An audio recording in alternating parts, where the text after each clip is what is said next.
अस्सलाम वालेकुम जी। मरियम नवाज शरीफ आज ओकाड़ा में और बड़ा भरपूर जलसा किया। जलसे के इफेक्ट और उसके ऊपर हम बात करेंगे कि जलसे में उन्होंने मैसेज क्या दिया। मुस्तकबिल का ज़्यादा मैसेज दिया कि तरक्की और खुशहाली के लिए हमें आगे बढ़ना होगा। और मियाँ मोहम्मद नवाज शरीफ का पैगाम लेके आई, यानी कि मियाँ मोहम्मद नवाज शरीफ की एक तस्वीर और उनकी आप कह लें कि उनकी जगह वो लेकर आई पैगाम। तो इसके मायने बिल्कुल वाज़ेह हैं कि अब ये मिशन जो सा है, ये मियाँ मोहम्मद नवाज शरीफ का जो मिशन है, वोट की आज़ादी का जो मिशन है और पाकिस्तान में तरक्की और खुशहाली का जो मिशन है, वो अब मरीम नवाज आगे लेकर बढ़ेंगी। अच्छा, इसके अंदर हम देखें तो हल्का फुल्का सा टच उन्होंने दिया इमरान खान की जो आप कह लें कि जो उनको सहूलतकारी थी उसका जिक्र किया।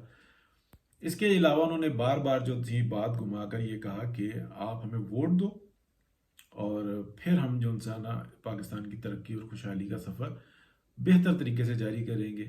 और ये बिल्कुल वाज़ेह पैगाम होता है, यानी कि किसी भी सियासी जद्दोजहद का। अच्छा, इसके अंदर एक बड़ी ख़ास बात अगर आप यानी कि नोट करें तो पीपल्स पार्टी का किसी जगह उन्होंने कोई जिक्र नहीं किया। उन्होंने जो माजी के अंदर यानी कि अगर आप देखें कि जब से पीडीएम बनी और पीडीएम के बाद की जो सारी सूरत हाल है, उसके अंदर जो पीपल्स पार्टी का किरदार रहा, किस मौके पे किस तरह से पीपल्स पार्टी ने पीएमएलएन को डिच किया और फिर उसके बाद की हम सूरत हाल देखते हैं। फिर मौलाना का जो एक आप कह लें कि उनके साथ भी ज्यादती की पीपल्स पार्टी ने, लेकिन मौलाना खामोश रहे और मौलाना ने अपनी जो मामलात थे वो अपने तरीके से संभाल लिए।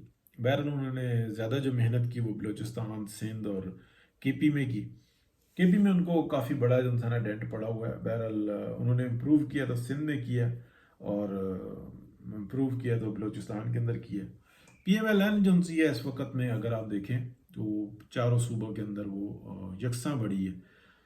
यानी कि पंजाब में एक मुस्तहकम जो आप कह लें कि सिचुएशन थी उसमें और ज़्यादा इम्प्रूवमेंट हुई है। ये चीज़ हमें नज़र आती है, यानी कि मरीम नवाज का पैगाम जो सा ना मुस्तकबिल के लिए ज़्यादा बेहतर रहा है कि हमने आगे करना क्या है तरक्की खुशहाली के लिए। और ये जो भूख और जो गैस और बिजली के जो मामलात हैं वो इस हद तक बढ़ चुके हुए हैं, यानी कि इतनी महंगी हो गई है कि एक आम आदमी की अप्रोच से बाहर हो गई है। तो उसके लिए उन्होंने वोट मांगा अवाम से और अवाम की तरफ रुजू किया। ये एक बड़ी अच्छी बात होती है। शिकवे शिकायतें ज़्यादतियाँ उसका उन्होंने जिक्र किया और जिक्र करना इसलिए भी ज़रूरी था कि अगर जो आप अगेन करोगे तो फिर हम पलट कर आएंगे और फिर ज़रा हम और तरीके से आएंगे। एक बात तो ये रही।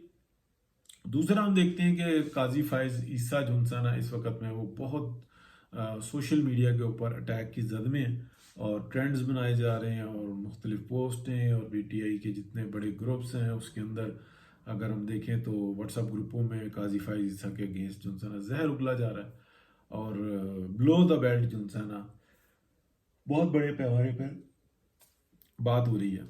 इसके साथ साथ हम अगर देखते हैं तो छोटे लोग जो होते हैं ना यानी कि बेवक्त शोर मचा के या बैलेंस आउट करके और वो फ्रंट पर आकर और कोशिश करते हैं कि अपनी जगह बनाए, उसमें हमें नज़र भी आता है कि एक असद अली तूर साहब उन्होंने कड़े वक्त के अंदर और इतना ज़्यादा फ्रंट पर आके वो उन्होंने बात की और अपनी जगह बनाई और वो बड़े बड़े सहाफ़ियों के जो एक आप कह लें कि जो इनकी जद्दोजहद करके और वो किसी वक्त लगाकर जिस मुकाम पर पहुंचे थे तो वहाँ पर वो पहुंचने की उन्होंने कोशिश की। पब्लिसिटी तो हासिल कर ली कि हर तीसरे बंदे के मुंह पे जो इंसान असद अली तूर का अगर नाम ले तो वो पहचान लेगा कि वो है शख्स। लेकिन वो शॉर्टकट्स जो उनसे होते हैं ना वो बाज़ी टाइम गले पड़ते हैं। तो कुछ आज ऐसा भी हुआ कि उन्होंने अपनी हद से बढ़कर और जिस तरीके से बात की वो बड़ी तकलीफ देती है। तो यानी कि ये एक मौजू आ गया तो मैंने कहा चलें इस पर भी बात करें। लेकिन मैं अब यानी कि आखिर में या आखिरी हिस्से में ये बात करना चाहूँगा कि जो पीएमएलएन कर रही है ना इस वक्त में जिस तरीके से जद्दोजहद कर रही है, अगर اس جدوجہد کو دیکھیں تو یہ پاکستان کی ترقی، خوشحالی اور پاکستان کے مستقبل کی جو انسان کوشش ہے. اگر پی ایم ایل این کو واضح اکثریت ملتی ہے تو آپ سمجھیں کہ قانون سازی اور دیگر معاملات کو جو انسان بہت اچھے طریقے سے کر لیں گے اور پاکستان کی ترقی اور خوشحالی کا سفر آسان ہو جائے گا. لیکن اس دوران میں اگر ہم یہ سمجھیں کہ رائے تقسیم ہوئی، یعنی کہ Peoples Party P T I کچھ نہ کچھ ایسا کرنے میں کامیاب ہوئی کہ واضح اکثریت یعنی کہ 2/3 سچویشن نہیں لے پائی پی ایم ایل این، یا اتنی اکثریت 2/3 سے بڑھ کر اتنی اکثریت کہ اگر کوئی بھی قانون سازی کرنا چاہے تو وہ دونوں ایوانوں کو ملا کر اور پھر وہ قانون سازی کر لیں تو وہ ایک واضح اکثریت ہوگی. اور اپوزیشن ہونی چاہیے، اسٹرانگ اپوزیشن ہونی چاہیے، پازیٹیو اپوزیشن ہونی چاہیے. یہ جو ایک عمران خان فتنہ کو چھوڑا گیا کہ بس تم روڈوں پہ ناچو اور ہم تم کو پروٹیکٹ کریں گے اور تم فساد پورے پاکستان میں مچا دو اور ہم آپ کو گڈ ٹو سی یو کہیں گے یا ہمارے ایجنٹ آپ کو گڈ ٹو سی یو کہیں گے، تو وہ چیز جو ہے نا اب پاکستان افورڈ نہیں کر سکتا. تو یہ بالکل واضح بات رہی. بہرحال دیکھتے ہیں. ایک تھوڑی سی یہ پیچھے سے آواز آ رہی ہے اور یہ آئی تھنک کسی چیز کی ہوتی ہے، کئی دفعہ آ جاتی ہے. تو بات جاری رکھیں گے. جہاں تک بات رہی مریم نواز شریف کے جلسے کی، میں آخر میں ایک بات کروں گا کہ بڑا متوازن تھا اور بڑے طریقے سے وہ آئیں اور طریقے سے چلے گئیں اور لمبی سپیچ نہیں کی اور یلغار نہیں کی. تو اس کو کہتے ہیں زور کا جھٹکا دھیرے سے لگے. یعنی کہ بہت جو متوقع جو صورتحال تھی نا کہ بھائی وہ آئیں گی اور شور مچا کے رکھ دیں گی اور للکاریں گی، اب للکارنے کی ضرورت نہیں ہے، اب کام کرنے کی ضرورت ہے. اور آخر میں جو انہوں نے ایک ٹچ دیا اس کے بارے میں کئی دفعہ تصدیق کر چکا ہوں، اپنے ولاگز میں بتا چکا ہوں کہ پی ایم ایل این کی جو آپ کہہ لیں کہ سروے رپورٹس ہیں نا، جو انٹیلیجنس کی سروے رپورٹ یا انٹیلیجنسیا کی، انٹیلیجنس کی نہیں، انٹیلیجنسیا کی جو ہے وہ واضح اکثریت ہے پی ایم ایل این کی اگر فری اینڈ فیئر الیکشن ہوئے.